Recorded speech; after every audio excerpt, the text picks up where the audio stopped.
ESPN's Trevor Matich now joins us. And Trevor, we have talked all year about Brigham Young football, and we have yet to talk about a loss.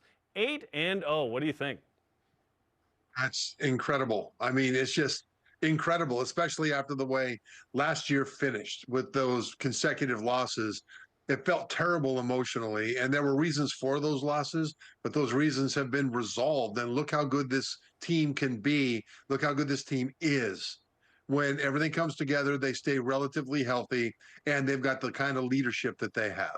Well, and the final score, Trevor, is not indicative of just how dominant BYU was in that victory in Orlando. Of all the things that were impressive that the Cougars did, what, in your opinion, was maybe the most impressive thing you saw out of BYU? You know, the most impressive thing that I saw wasn't anything to do with the play, even between the whistles. It was these guys have a camaraderie and a brotherhood and a love for each other that is astonishing. There's always camaraderie with football teams. But the great football teams, whether they win all their games or whether they don't win all their games, that's a matter of talent and other issues. The great football teams have a togetherness that is the core foundation of everything that they're doing. And when a BYU Cougar makes a big play, he doesn't point at himself. Look at me, look at me. He points at his teammates. His teammates come up and celebrate with him. It's a we thing. It's a team thing. You can see that with bad things that happen as well. It's a team thing. We come together. We're going to be all right. There's no finger pointing outward at other people or inward at individuals. It's all together. And having been on these teams with that kind of brotherhood, you can see the love between these players, and you can see the will of Coach Satake as the foundation of this entire team. You can see these guys play with the fire and the passion that Coach has. But he genuinely loves his players. It's not an affect because he needs for them to believe so. It is the way he is. And that's one of the things I think he shares most in common with Lavelle Edwards, that Lavelle loved everybody in that organization. He was grateful for everybody's efforts and sacrifices in the organization. And Coach Satake is the same way. And his team plays not like he coaches, they play like he is. And that's stood out in this game against UCF so much. The run game has been tremendous. LJ Martin comes back. Hinckley Ropati comes back. BYU rushes for 252 against UCF, 255 against Oklahoma State. Those are big numbers for BYU, Trevor. If BYU can control the clock in the run game, they can win a lot of games. And so far, that's really worked for the Cougars. Is the run game as good as it's going to be this year? Because right now, it's pretty good. I've got two big, powerful running backs with LJ and Hinckley Ropati. And that's one of the things that I talked about on the ESPN set, doing halftime and postgame and pregame shows over the course of the day Saturday. It was great to have BYU play on 3:30 because their highlights kept rolling through all those halftimes and postgame shows. And one of those highlights was LJ Martin's touchdown run. He just powered on through right up the middle. And the thing that I was able to talk about was how early in the season, quarterback Jake Retzloff was the leading rusher on this team.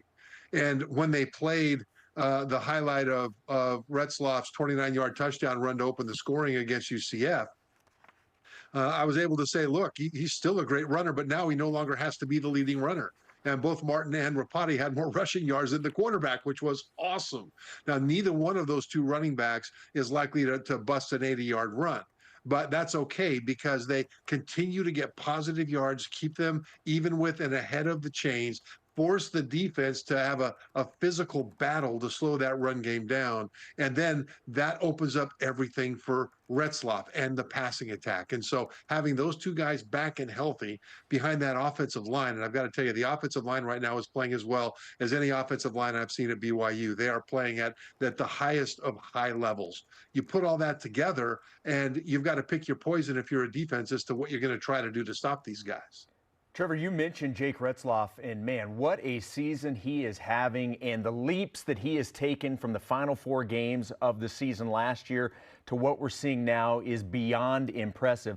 And I think what really stands out to me, and it's not just maybe the passing numbers and the running numbers when you look at it, it's his decision-making in terms of when he's going to throw and when he's going to utilize his legs to pick up a first down or pick up chunk yardage. I love his decision-making right now.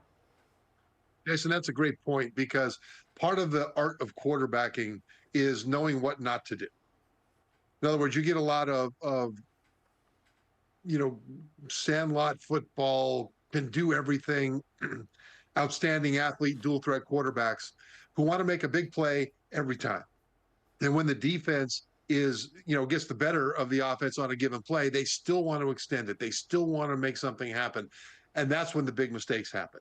And so I think as Jake is growing in the art of quarterbacking, one of the things he's learning and that he's executing at a high level is knowing what not to do.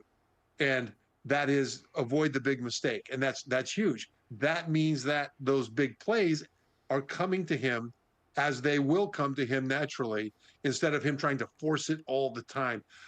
And I would compare that to the way Tom Brady played. Now, of course, I'm not saying that Jake is Tom, but when you look at Tom Brady, especially later in his career at Tampa, when the pocket started to break down, Brady wouldn't try to extend the play and maybe be in the grasp and make a throw and try to, break a couple tackles.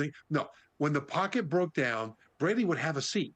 He would literally sit down, concede to the defense that you won this play, okay, but you're not going to get any more than you got, because I'm not going to make a big mistake, and then we'll survive to run the next play. And this is the part of the art of quarterbacking, and Jake is doing this at a high level. It's one of the reasons that this team is winning, and even winning close games, because they're limiting big mistakes, and most big mistakes come from the quarterback position. ESPN's Trevor Matich is on BYU Sports Nation. The Cougars jump up 2 spots to number 9 in the AP poll. Do the voters have it right? Is number 9 the right spot? I think it's fair. I think it's fine. It'll all take care of itself, of course, but take a look at who's behind them. I mean, 7-0 Army, Pitt, and Iowa State are behind BYU. Indiana's 8-0. They're behind BYU. There's 3 SEC teams ahead of BYU in the top 8. That would put BYU, if they were in the SEC, as the 4th highest ranked team in the SEC. Same thing, 4th in the Big Ten, 2nd in the ACC if they were in the ACC. And so as you look at the teams that are ahead of them and where BYU is right now, it's really lofty company. I mean, great blue blood programs, and there's BYU. And it's interesting to see how the national media is talking about BYU, because forget about breaking down the X's and O's and why they win, et cetera.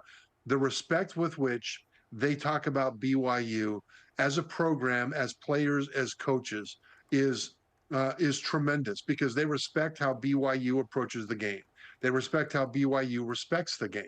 And I think that respect is being reflected in the polls, not just because BYU is undefeated, but because they believe that BYU belongs there. Well, Cougars 8-0. They've got 4 games remaining, obviously a bye week before heading to Salt Lake City to take on Utah. Look, the players and the coaches, they can't and won't talk about things like this because they're one game at a time and it's the next task at hand. But in your opinion, do you believe a 12-0 season is legitimately on the table for BYU right now? Absolutely. And I was thinking about that this morning, that, we have to start thinking about this team as an undefeated team at 12-0 and possibly 13-0 heading into the playoff. Now, the players and coaches, like you said, Jason, they can't be thinking of it this way. And I'm knocking on wood because, you don't want to jinx anything. But that possibility is there. And the reason it's there is because this team has put itself in position with their preparation and their hard work and their recruiting and their tremendous coaching, and have put them in position to where it's perfectly reasonable. Now, they are going to face some really difficult football. Utah is still one of the most powerful teams at the Power 4 level at both lines of scrimmage. They still have great skilled people. That would be, even though they're struggling at quarterback, Utah is a team that you can't overlook. Arizona State is a team that is a powerful running team, very physical. They're landmines in the final stretch of the season. Then, of course, if they make it, you've got the Big 12 championship game, which is going to be against a highly ranked team, whoever makes it there. But is it possible? Most of the time we think, well, yeah, mathematically we might be able to do it. But if you look at what BYU is capable of on the field, you can see a path to 12-0 as long as they stay healthy and as long as they keep doing what got them to this point. It's pretty wild. I mean, blue goggles attached, 8-0, real opportunity here. Bye week, then the aforementioned rivalry game at Utah. Let's start off with a tradition unlike any other, which we will repeat next week for sure. Hey, Trevor, what's it like to lose to a rival? I don't know. You'll have to ask somebody else. My teams were 8-0 against Utah and Utah State. And you know what? It still matters. It still matters, and it still feels awesome.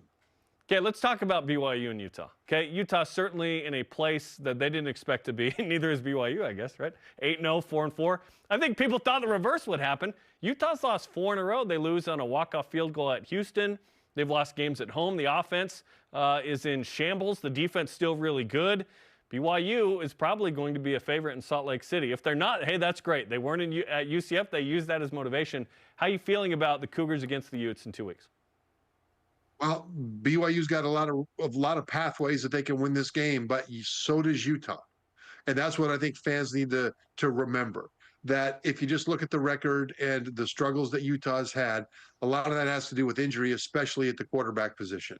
And if your quarterback position isn't able to play to a championship level, then you're really struggling. But they have a bye too, and they'll be able to possibly solve some of those problems, or at least address them with game planning and things like that. So, and again, the skill people, Brant Keithy had a huge game in the loss against Utah. Dorian Singer. I mean, these are guys that can play football at Utah. And so you've got to be careful.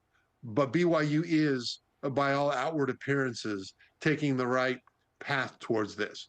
Because as the media has been talking to them about now being in the top 10 and now, facing a Utah team that's been struggling, you don't hear BYU players gloating. You don't hear BYU players talking trash. You hear BYU players saying, we've been doing well, but we've got so many things we can get better at. And in this bye week, we're going to focus on those things because we want to be the best we can be. That is exactly the attitude that they need to have. Now, fans, have a party, man. I mean, blow the horn, do whatever you want, because that's part of the fun of this whole thing. The key is what the team is doing. And what the team is doing is the exact right focus on what they need to focus on this bye week. And you're hearing that from all the team leaders. And that's a beautiful thing. That was just a taste of the BYU-Utah preview. We'll chat with you next Monday to break it all down. Can't wait, Trevor. Thanks for the time. Best of luck on all your coverage this week, and we appreciate it, man. Thanks, guys.